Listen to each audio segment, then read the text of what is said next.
नमस्कार जय जगन्नाथ शुभ सकाळ आज हूँ अक्टोबर 13 तारिख सोमवार आज प्रथम खबर सरंडारे पुणी थे नक्सल हिंसा एयरटेल टावर एवं जेनेरेटर सेट पोड़ीदेले माओवादी राउरकेला सरंडा जंगल में पुणी थे नक्सल का आतंक देखा माओ संगठन प्रतिशोध सप्ताह चलुवा बेले नक्सल माने झारखंड राज्यर झराईकेला थाना कालबेंगा गाँव में गोटे एयरटेल मोबाइल टावर उड़ाई देइछंती प्राय 20 जन नक्सल गाँव में पहुंची टावर तले थिबा जेनेरेटर एवं जंत्रपाती को पेट्रोल ढाली निया लगाई देइछंती किछि समय मध्य समग्र उपकरण पाउंस हो जाइतिला घटना पर अंचल में आतंकर वातावरण सृष्टि होइछि नक्सल माने टावर जालिबा पर विभिन्न स्लोगान देइछंती परवर्ती खबर 100% टारिफ को चीन राष्ट्रपति सी जिनपिंग को फू चीन उपरे अमेरिकार 100% टारिफ को चीन राष्ट्रपति सी जिनपिंग को फू कहले अमेरिका राष्ट्रपति डोनाल्ड ट्रम्प ग्रहण करुछंती दो महानीति अमेरिकार टारिफ विरोधी युद्ध रे से लड़ाई करबा पय प्रस्तुत बोली कहिसंती जिनपिंग चीन विरोध रे ट्रम्प 100% टारिफ लागू करबा फल रे चीन उपरे मोट टारिफ भार 130% छुईंतिला ट्रम्प को टारिफ बोझ को मध्य समालोचना करिछि चीन रो वाणिज्य मंत्रालय आसंता नवेम्बर 1 रु चीन विरोध रे लागू हेबो 100% टारिफ एई घोषणा जगु प्रभावित हेबो चीन रो रप्तानी ट्रम्प को एई घोषणा पर दुई देश मध्य कूटनीतिक और वाणिज्यिक उत्तेजना अधिक होइछि परवर्ती खबर सबुज हाइड्रोजन हब विकास पय पारादीप बंदर को चिन्हट केंद्र सरकार जातीय सबुज हाइड्रोजन मिशन एनजीएचएम अधीन रे देशर 3टी प्रमुख बंदर को सबुज हाइड्रोजन हब जीएचएच भाव में चिन्हट करछंती जेउ मध्य रे रहिछि ओडिशार पारादीप बंदर अन्य दुईटी होछि गुजरात एवं तमिलनाडु थिबा बंदर जातीय सबुज हाइड्रोजन मिशन उत्पादन एवं व्यवहार पय गुरुत्वपूर्ण भाव में कार्य करबा सहित बृहत परिमाणर हाइड्रोजन हब गुड़िक विकास को प्रोत्साहित करिबो भारत सरकार एही पदक्षेप एक स्थायी एवं प्रतियोगितामूलक हाइड्रोजन अर्थनीति को प्रोत्साहित करिबो सबुज हाइड्रोजन हब भाव में बंदर गुड़िक स्वच्छ शक्ति नवसृजन को प्रोत्साहित करिबारे एक गुरुत्वपूर्ण भूमिका ग्रहण करिबे परवर्ती खबर ट्रम्प प्रस्ताव को आग्रह गाजा शांति चुक्ति उपरे स्वाक्षर करुनी हमास पालेस्टाइन संगठन हमास प्रस्तावित गाजा शांति चुक्ति उपरे हस्ताक्षर कार्यक्रम में भाग नेब नाही संगठन कहिछि ट्रम्प जो योजना प्रस्तुत करिसंती ताहा सह हमास संपूर्ण सहमत नुहे यहाकु नहीं दीर्घ दिन हम जो चुक्ति उपरे समस्त नजर रही फिका पड़ा जाउछि अंतर्जातीय गणमाध्यम खबर मुताबक हमास नेता माने ट्रम्प को सही प्रस्ताव को आग्रह कर जो प्रस्ताव रे हमास सदस्य माने गाजा प्रति छाड़िबा नहीं उल्लेख रही परवर्ती खबर नोबेल पुरस्कार नहीं बैटिंग क्रिकेट अन्य खेल और किसी प्रसंग रे किसी लोक बैटिंग करथिबा बा बाजी मारुथिबा खबर पूर्व शुणिबाकू मिलिथिला किंतु वर्तमान नोबेल पुरस्कार को नहीं बैटिंग होइतिबा अभियोग आसीछि एने आरंभ होइछि तदंत नोबेल पुरस्कार घोषणा पूर्व यह खबर अत्यंत गोपन रखा जाए नोबेल कमिटर किछि लोक केवल विजेता ना जानी थांती सेमाने ना प्रकाश करिवार आशंका न थाए किंतु ए वर्ष शांति पाई नोबेल पुरस्कार घोषणा पूर्व एने ऑनलाइन रे आरंभ हो जाइतिला बैटिंग केही डोनाल्ड ट्रम्प को नारे बैटिंग करथिले तेबे भेनेजुएलार विरोधी दल नेत्री मारिया करीना माचेडा नारे नहीं आरंभ हो जाइतिला जोरदार बैटिंग शांति पाई नोबेल पुरस्कार घोषणार किछि घंटा पूर्व माचेडा नारे बहु लोक बैटिंग करथिले किछि लोक लक्ष लक्ष डॉलर लाभ उठाइछंती तेणु घोषणा पूर्व मारिया ना प्रगट होइतिबा आशंका करी नोबेल कमिटी याको गुरुतर सह नेइछि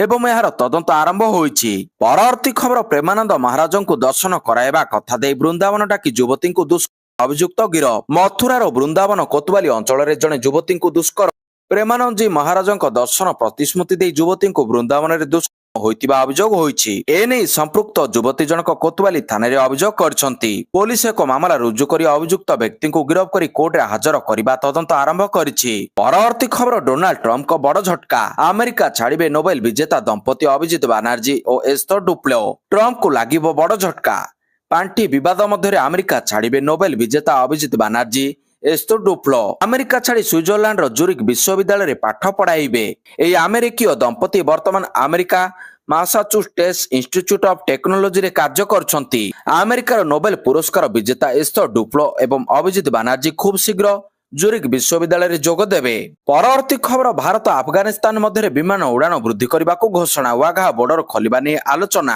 भारत अफगानिस्तान मध्य सीधा फ्लाइट को नहीं अफगान विदेश मंत्री आमिर खान मुत्ताकी बड़ घोषणा करछंती रविवार से कहछंती भारतीय वैदेशिक मंत्री काबुल और दिल्ली मध्य विमान उड़ान संख्या वृद्धि घोषणा करछंती यह व्यतीत दुई देश मध्य व्यापार अर्थव्यवस्था उपर मध्य एक बड़ चुक्ति होइछि ମୁତ୍ତାକି କହିଛନ୍ତି ଆଫଗାନିସ୍ତାନ ଭାରତକୁ ଖଣିଜ କୃଷି ଓ ଖେଳ କ୍ଷେତ୍ରରେ ନିବେଶ ପାଇଁ ଆମନ୍ତ୍ରିତ କରିଛି।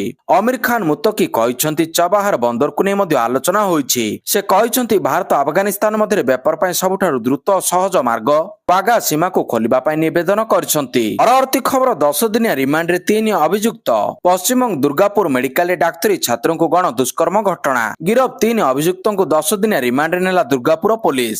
ରିମାଣ୍ଡ ଅବଧିରେ ଘଟଣା ସମ୍ପର୍କରେ ଖୋଳତାଡ଼ କରିବ ପୋଲିସ। 3 ଅଭିଯୁକ୍ତଙ୍କ ଗିରଫ ପରେ ରବିବାର ଦୁର୍ଗାପୁର କୋର୍ଟକୁ ଚାଲାଣ କରାଯାଇଥିଲା। କୋର୍ଟରେ ହାଜର କରି ଅଭିଯୁକ୍ତଙ୍କୁ ରିମାଣ୍ଡରେ ନେବାକୁ ଆବେଦନ କରିଥିଲା ପୋଲିସ। ପରବର୍ତ୍ତୀ ଖବର ମହାକାଶ ଜୀବ ଓଡ଼ିଆଙ୍କ ହାତ ତିଆରି ମହିଳା ରୋବଟ ବୟୋମିତ୍ର।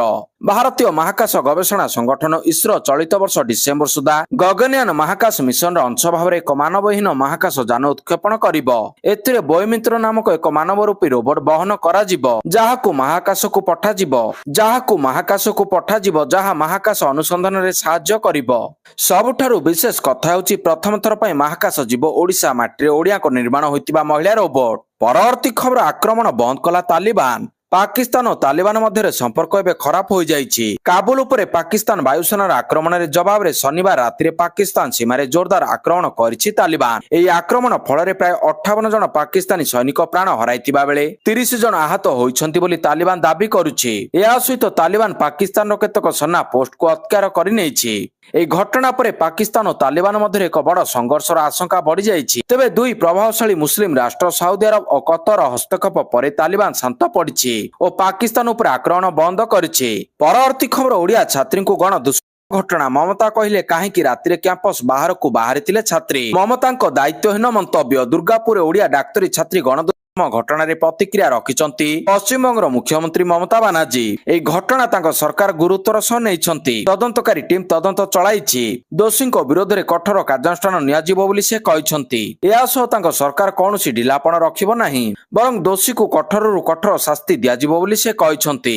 ଘରୋଇ ଶିକ୍ଷାନୁଷ୍ଠାନଗୁଡ଼ିକ ସେ ପରାମର୍ଶ ଦେଇ କହିଛନ୍ତି ଛାତ୍ରୀଙ୍କ ସୁରକ୍ଷା ପାଇଁ ସେମାନେ ଯଥେଷ୍ଟ ଧ୍ୟାନ ଦେବା ଉଚିତ। କିନ୍ତୁ ଏସବୁ ଭିତରେ ମମତାଙ୍କ ମନ୍ତବ୍ୟ ବିବାଦ ସୃଷ୍ଟି କରିଛି। ପରବର୍ତ୍ତୀ ଖବର ଶ୍ରୀମନ୍ଦିରରେ ଲାଗିବ ଅବଢା ରେଡ୍ ଚାର୍ଟ। ପ୍ରଶାସନ ତରଫରୁ 7 ଦିନ ମଧ୍ୟରେ ରେଡ୍ ଚାର୍ଟ ଲଗାଇବାକୁ ନିର୍ଦ୍ଦେଶ ରହିଥିଲେ ମଧ୍ୟ କାର୍ତ୍ତିକ ମାସ ଯୋଗୁଁ ଲାଗିପାରୁନାହିଁ ବୋଲି କହିଛନ୍ତି ସୁଆର ମହାସୁଆର ନିଯୋଗ ସଭାପତି। ହବିଷ୍ୟାଳୀଙ୍କ ପାଇଁ ପ୍ରାୟ 3100 ଲୋକଙ୍କ ଅବଢା ନେଉଛି ଶ୍ରୀମନ୍ଦିର ପ୍ରଶାସନ। ସେପଟେ ପରିବା ଦର ବଢିବା ସହ 90 ଟଙ୍କା ଥିବା ବାସୁମତୀ ଚାଉଳର ମୂଲ୍ୟ 100 ଟଙ୍କାରେ ପହଞ୍ଚିଛି। ତେଣୁ ନିର୍ଦ୍ଧାରିତ ହୋଇପାରୁନାହିଁ ଦର।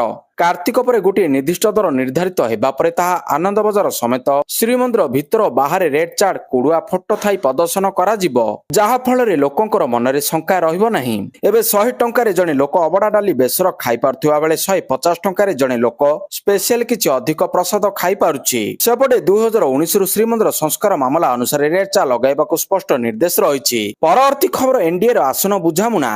ବିହାର ବିଧାନସଭା ନିର୍ବାଚନ ପାଇଁ ଏନଡିଏ ମଧ୍ୟରେ ଆସନ ବଣ୍ଟନ ଚୂଡାନ୍ତ ହୋଇଛି। ବିଜେପି ଏବଂ ଜେଡିୟୁ ପ୍ରତ୍ୟେକ 101ଟି ଲେଖାଏଁ ଆସନରେ ଲଢିବେ, ଯେତେବେଳେ କି ଚିରାଗ ପାସୱାନଙ୍କ ଦଳକୁ 29 ଆସନ ଦିଆଯାଇଛି।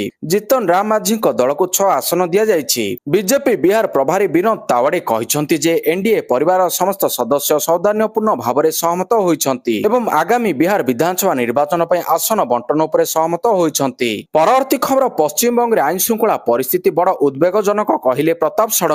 ପଶ୍ଚିମବଙ୍ଗରେ ଓଡ଼ିଆ ଛାତ୍ରୀଙ୍କୁ ଗଣ ଦୁଷ୍କର୍ମ ଘଟଣାରେ ମମତା ସରକାରଙ୍କ ଉପରେ ବର୍ଷିଲେ ବାଲେଶ୍ୱର ସାଂସଦ ପ୍ରତାପ ଷଡଙ୍ଗୀ। ଏହି ଘଟଣା ଅତ୍ୟନ୍ତ ଗମ୍ଭୀର ଏବଂ ଚିନ୍ତାଜନକ। ବାରମ୍ବାର ଏପରି ଘଟଣା ସାମ୍ନାକୁ ଆସୁଛି। ପଶ୍ଚିମବଙ୍ଗରେ ଆଇନ ଶୃଙ୍ଖଳା ପରିସ୍ଥିତି ବଡ଼ ଉଦ୍ବେଗଜନକ। ସେ ଆହୁରି କହିଛନ୍ତି ଯେ ପଶ୍ଚିମବଙ୍ଗ ଏବେ ଆତଙ୍କବାଦୀ ଏବଂ ଅନୁପ୍ରବେଶକାରୀମାନଙ୍କର ଆଡ୍ଡାସ୍ଥଳୀ ପାଲଟିଛି। ସରକାରୀ ପ୍ରୋତ୍ସାହନରେ ଆତଙ୍କବାଦୀ କାର୍ଯ୍ୟକଳାପ ଜାରି ରହିଛି। ପରବର୍ତ୍ତୀ ଖବର ପ୍ରଧାନମନ୍ତ୍ରୀଙ୍କୁ ଭେଟିଲେ ସାଉଥ ସୁପରଷ୍ଟାର ରାମଚରଣ ଏବଂ ପତ୍ନୀ ଉପାସନା। ତୀରନ୍ଦାଜୀକୁ ଲୋକଙ୍କର ପାଖରେ ପହଞ୍ଚାଇବାକୁ ନେଲେ ଛୋଟ ପ୍ରୟାସ। ପ୍ରଧାନମନ୍ତ୍ରୀ ମୋଦିଙ୍କ ସହ ଭେଟିଲେ ସାଉଥ ସୁପରଷ୍ଟାର ରାମଚରଣ ଏବଂ ତାଙ୍କ ପତ୍ନୀ ଉପାସନା କାମିନେନି। ଉଭୟ ବିଶେଷ କାରଣ ପାଇଁ ନୂଆଦିଲ୍ଲୀରେ ପହଞ୍ଚିଥିଲେ। ଏହି ପଦକ୍ଷେପର ଲକ୍ଷ୍ୟ ହେଉଛି ତୀରନ୍ଦାଜୀକୁ ସାଧାରଣ ଲୋକଙ୍କ ପାଖରେ ପହଞ୍ଚାଇବା। ସୋସିଆଲ ମିଡିଆ ପୋଷ୍ଟ ସେୟାର କରି ପ୍ରଧାନମନ୍ତ୍ରୀ ମୋଦିଙ୍କୁ ଧନ୍ୟବାଦ ଜଣାଇଛନ୍ତି। ପରବର୍ତ୍ତୀ ଖବର ସ୍କୁଲ କଲେଜ ପରିସରରେ ଆରଏସଏସକୁ କାର୍ଯ୍ୟକ୍ରମ ପାଇଁ ଅନୁମତି ଦିଅ ନାହିଁ କହିଲେ ଖଡଗେ। କର୍ଣ୍ଣାଟକର ମନ୍ତ୍ରୀ ପ୍ରିୟାଙ୍କ ଖଡଗେ ମୁଖ୍ୟମନ୍ତ୍ରୀ ସିଦ୍ଧରାମୟଙ୍କୁ ଏକ ଚିଠି ଲେଖି ଅନୁରୋଧ କରିଛନ୍ତି ସରକାରୀ ସ୍କୁଲ ଏବଂ କଲେଜ ପରିସରରେ ରାଷ୍ଟ୍ରୀୟ ସ୍ୱୟଂସେବକ ସଂଘ ଆରଏସଏସର କାର୍ଯ୍ୟକ୍ରମଗୁଡ଼ିକୁ ଅନୁମତି ଦିଆଯିବା ଉଚିତ ନୁହେଁ। ସେ ଏହା ମଧ୍ୟ ଆବେଦନ କରିଛନ୍ତି ଯେ ସାର୍ବଜନୀନ ପାର୍କ ଏବଂ ଧାର୍ମିକ ଟ୍ରଷ୍ଟ ଦ୍ୱାରା ପରିଚାଳିତ ମନ୍ଦିରଗୁଡ଼ିକରେ ଆରଏସଏସ କାର୍ଯ୍ୟକ୍ରମ ଗୁଡ଼ିକୁ ଅନୁମତି ଦିଆଯିବା ଉଚିତ ନୁହେଁ। ପରବର୍ତ୍ତୀ ଖବର କାଠଯୋଡିରେ ନିଖୋଜ ନାବାଳକର ମୃତଦେହ ଉଦ୍ଧାର 4 ଲକ୍ଷ ଟଙ୍କାର ସହାୟତା ଘୋଷଣା କଲେ ମୁଖ୍ୟମନ୍ତ୍ରୀ। କାଠଯୋଡି ନଦୀରେ ବୁଡି ନିଖୋଜ ହୋଇଯାଇଥିବା 2 ଜଣ ନାବାଳକଙ୍କ ମଧ୍ୟରୁ ଜଣଙ୍କର ମୃତଦେହ ଉଦ୍ଧାର ହୋଇଛି। ମୃତକ ହେଲେ କଟକ 42 ମୌଜାର ଦିଲ୍ଲୀପ ନାୟକଙ୍କ ପୁଅ ଗୁରୁପ୍ରସାଦ ନାୟକ। ରବିବାର ସକାଳେ ଗୁରୁପ୍ରସାଦ ତାଙ୍କର ଅନ୍ୟ ଜଣେ ସାଙ୍ଗଙ୍କ ସହିତ କୂଳ ସରିଚୁଆ ନିକଟ କାଠଯୋଡି ନଦୀରେ ଗାଧୋଇବା ସମୟରେ ଭାସି ଯାଇଥିଲେ। ଏହି ଘଟଣାରେ ମୁଖ୍ୟମନ୍ତ୍ରୀ ମୋହନ ଚରଣ ମାଝୀ ଗଭୀର ଶୋକ ପ୍ରକାଶ କରିବା ସହିତ ପରିବାର ବର୍ଗଙ୍କ ପ୍ରତି ସମବେଦନା ଜଣାଇଛନ୍ତି। ମୃତକଙ୍କ ପରିବାର ନିକଟତମ ଆତ୍ମୀୟଙ୍କ ପାଇଁ ରାଜ୍ୟ ବିପର୍ଯ୍ୟୟ ପରିଚାଳନା ପାଣ୍ଠି ଏନଡିଆରଏଫ ପକ୍ଷରୁ 4 ଲକ୍ଷ ଟଙ୍କାର ଅନୁକମ୍ପା ମୂଳକ ସହାୟତା ରାଶି ପ୍ରଦାନ କରିବା ପାଇଁ ମୁଖ୍ୟମନ୍ତ୍ରୀ କଟକ ଜିଲ୍ଲାପାଳଙ୍କୁ ନିର୍ଦ୍ଦେଶ ଦେଇଛନ୍ତି। ପରବର୍ତ୍ତୀ ଖବର ଭାଇଦୁଜା ପୂର୍ବରୁ ରେଖା ସରକାର କଲେ ବଡ ଘୋଷଣା। ଭାଇଦୁଜା ପୂର୍ବରୁ ଦିଲ୍ଲୀର ମହିଳା ଏବଂ ଟ୍ରାନ୍ସଜେଣ୍ଡର ଯାତ୍ରୀ ଖୁବ୍ ଶୀଘ୍ର ଏକ ନୂଆ ଡିଜିଟାଲ ସୁବିଧାର ଲାଭ ଉଠାଇ ପାରିବେ। ମୁଖ୍ୟମନ୍ତ୍ରୀ ରେଖା ଗୁପ୍ତାଙ୍କ ସରକାର ରାଜଧାନୀରେ ମହିଳାଙ୍କୁ ସଶକ୍ତିକରଣ ଏବଂ ସୁରକ୍ଷିତ ଯାତ୍ରାକୁ ଗୁରୁତ୍ୱ ଦେବା ପାଇଁ ଖୁବ୍ ଶୀଘ୍ର ସହେଲି ପିଙ୍କ କାର୍ଡ ଯୋଜନାର ଆରମ୍ଭ କରିବାକୁ ଯାଉଛନ୍ତି। ଏହି କାର୍ଡ ମହିଳା ଏବଂ ଟ୍ରାନ୍ସଜେଣ୍ଡର ଯାତ୍ରୀଙ୍କୁ ଡିଟିସି ବସରେ ମାଗଣା ଯାତ୍ରାର ସୁବିଧା ଦେବ ଏବଂ ଭବିଷ୍ୟତରେ ମେଟ୍ରୋରେ ମଧ୍ୟ ଏହାର ବ୍ୟବହାର କରାଯାଇପାରେ। ପରବର୍ତ୍ତୀ ଖବର ଫଲୋଅନ୍ ପରେ ୱେଷ୍ଟଇଣ୍ଡିଜର ଦମଦାର ବ୍ୟାଟିଂ। ଅରୁଣ ଜେଟଲୀ ଷ୍ଟାଡିୟମରେ ଭାରତ ବିପକ୍ଷରେ ଚାଲିଥିବା ଦ୍ୱିତୀୟ କ୍ରିକେଟ ଟେଷ୍ଟ ମ୍ୟାଚରେ ୱେଷ୍ଟଇଣ୍ଡିଜ ଦଳ ଫଲୋଅନ୍ ପରେ ଦ୍ୱିତୀୟ ଇନିଂସରେ ଦୃଢ ବ୍ୟାଟିଂ କରିଛି। ପ୍ରଥମ ଇନିଂସରେ ଭାରତ 518ରେ 5ରେ ପାଳି ଘୋଷଣା କରିଥିବା ବେଳେ ୱେଷ୍ଟଇଣ୍ଡିଜ 248 ରନରେ ଅଲଆଉଟ ହୋଇଥିଲା। ପରେ ଦ୍ୱିତୀୟ ଇନିଂସରେ ବ୍ୟାଟିଂ କରି ତୃତୀୟ ଦିନ ଶେଷ ସୁଦ୍ଧା ଭ୍ରମଣକାରୀ ୱେଷ୍ଟଇଣ୍ଡିଜ 2 ୱିକେଟ ହରାଇ 163 ରନ କରିଛି। ଷ୍ଟମ୍ପ ଅପସାରଣ ବେଳକୁ ସାଇ ହୋପ 66 ଓ ଜନ୍ କାମ୍ପାବେଲ 87 ରନରେ ଅପରାଜିତ ରହିଥିବା ବେଳେ ଭାରତ ପାଇଁ ମହମ୍ମଦ ସିରାଜ ଓ ୱାଶିଂଟନ ସୁନ୍ଦର ଗୋଟିଏ ଲେଖାଏଁ ୱିକେଟ ଅର୍ଜନ କରିଛନ୍ତି। ମ୍ୟାଚରେ 2 ଦିନ ଥିବା ବେଳେ ୱେଷ୍ଟଇଣ୍ଡିଜକୁ ଇନିଂସ ପରାଜୟରୁ ବର୍ତ୍ତିବା ପାଇଁ 8 ୱିକେଟରେ 97 ରନର ଆବଶ୍ୟକତା ରହିଛି। ପରବର୍ତ୍ତୀ ଖବର କର୍ମଚାରୀଙ୍କୁ ମିଳିବ ଦିବାଲି ବୋନସ, ବଢିବ ଡିଏ। କେନ୍ଦ୍ର ସରକାରୀ କର୍ମଚାରୀମାନେ ବୋନସ ଏବଂ ତାପରେ ମହଙ୍ଗା ଭତ୍ତା ବୃଦ୍ଧି ପାଇବା ପରଠାରୁ ଉତ୍ତରପ୍ରଦେଶ କର୍ମଚାରୀଙ୍କ ପାଇଁ ଅପେକ୍ଷା ବଢିବାରେ ଲାଗିଛି। ଉତ୍ତରପ୍ରଦେଶ ସରକାର ଯେକୌଣସି ସମୟରେ ତାଙ୍କର କର୍ମଚାରୀମାନଙ୍କୁ ଦୀପାବଳି ଉପହାର ଦେଇପାରନ୍ତି। ଯୋଗୀ ସରକାର ଉତ୍ତରପ୍ରଦେଶର ସମସ୍ତ ସରକାରୀ କର୍ମଚାରୀଙ୍କ ପାଇଁ ଦୀପାବଳି ବୋନସ ଘୋଷଣା କରିଛନ୍ତି। ସରକାରଙ୍କ ଦୀପାବଳି ବୋନସର ପରିମାଣ ଏପର୍ଯ୍ୟନ୍ତ ନିଶ୍ଚିତ ହୋଇନାହିଁ। ଏହା ବ୍ୟତୀତ ଡିଏ ମଧ୍ୟ ବୃଦ୍ଧି ଆଶା କରାଯାଉଛି। ୟୁପି ସରକାର କର୍ମଚାରୀ ଏବଂ ପେନସନ ଭୋଗୀଙ୍କ ପାଇଁ ଡିଏ ମଧ୍ୟ ବୃଦ୍ଧି କରିପାରନ୍ତି। ଏହା ବିଶ୍ୱାସ କରାଯାଉଛି ଯେ ସରକାର ଦୀପାବଳି ପୂର୍ବରୁ ଡିଏ ବୃଦ୍ଧିକୁ ଅନୁମୋଦନ କରିପାରନ୍ତି। ଏହା ଫଳରେ କର୍ମଚାରୀଙ୍କ ଦରମାରେ ଯଥେଷ୍ଟ ବୃଦ୍ଧି ହୋଇପାରେ। ପରବର୍ତ୍ତୀ ଖବର ଫିଟିଲା ଭାଗ୍ୟ, ଜାଲରେ ପଡିଲା କୋଟିଏ ଟଙ୍କାର ମାଛ। ଜାଲରେ ପଡିଲା କୋଟିଏ ଟଙ୍କାର ମାଛ। କୋଟିପତି ବନିଗଲେ ଜଣେ ଟ୍ରଲର ମାଲିକ। ଓଡ଼ିଶା ସୀମାବର୍ତ୍ତୀ ପଶ୍ଚିମବଙ୍ଗ ଦୀଘା ମୁହାଣରେ ମତ୍ସ୍ୟଜୀବୀଙ୍କ ଜାଲରେ ପଡିଲା 9ଟି ତେଲିଆ ଭୋଲା ମାଛ। ଗଭୀର ସମୁଦ୍ରରେ ମାଛ ମିଳିଥାଏ। ପ୍ରତି ମାଛର ଓଜନ 30 ରୁ 35 କେଜି ହେବ। ପ୍ରାୟ 1 କୋଟି ମାଛରେ ମାଛ ସବୁ ନିଲାମ କରାଯାଇଛି। କୋଲକାତାର ଏକ ଫାର୍ମା କମ୍ପାନୀ ମାଛକୁ ପ୍ରାୟ 1 କୋଟିରେ କିଣିଛି। ପରବର୍ତ୍ତୀ ଖବର ଆଜମ ଖାନଙ୍କୁ ମିଳିଲା ୱାଇ ବର୍ଗର ସୁରକ୍ଷା। ସମାଜବାଦୀ ପାର୍ଟିର ପ୍ରତିଷ୍ଠାତା ସଦସ୍ୟ ଏବଂ ବରିଷ୍ଠ ନେତା ଆଜମ ଖାନ ସୀତାପୁର ଜେଲରୁ ମୁକ୍ତ ହେବା ପରଠାରୁ ଖବରର ଶିରୋନାମରେ ଅଛନ୍ତି। ରାମପୁରରେ ରହୁଥିବା ଆଜମ ଖାନଙ୍କ ନିକଟକୁ ପରିଦର୍ଶକଙ୍କ ସଂଖ୍ୟା କ୍ରମାଗତ ଭାବରେ ବୃଦ୍ଧି ପାଉଛି। ପରିଦର୍ଶକଙ୍କ ସଂଖ୍ୟା ବୃଦ୍ଧି ପାଉଥିବାରୁ ସରକାରଙ୍କ ଗୃହ ବିଭାଗ ତାଙ୍କୁ ସୁରକ୍ଷା ପୁନଃସ୍ଥାପିତ କରିଛି। ତାଙ୍କୁ ୱାଇ ବର୍ଗ ସୁରକ୍ଷା ଦିଆଯାଇଛି।